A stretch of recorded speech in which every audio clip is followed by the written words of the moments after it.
17 বছর একটা ফ্যাসিবাদ পতনের পর বাংলাদেশকে পুনরায় বিনির্মাণ করার জন্য যে ধরনের রাষ্ট্র কাঠামো সংস্কার করার জন্য যে ধরনের রাজনৈতিক শক্তি, যে রাজনৈতিক মেধা প্রজ্ঞা দরকার, সেটা রাজনৈতিক দলগুলোই দিতে পারবে বলে আমি বিশ্বাস করি। নানা ধরনের জরিপ নানা সময় হয়ে থাকে, এক এক সময় এক এক ধরনের ফলাফল আমরা দেখতে পাই।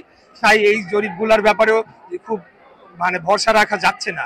আমি বলবো যে তরুণদের কতটুকু আকৃষ্ট করতে পারছি বা পেরেছি, পাশাপাশি শুধু তরুণ না, আমরা তরুণ, বৃদ্ধ, মহিলা সহ সকলের জন্যই আমরা কাজ করে যাই, যেহেতু আমরা একটা জাতীয় রাজনৈতিক দল।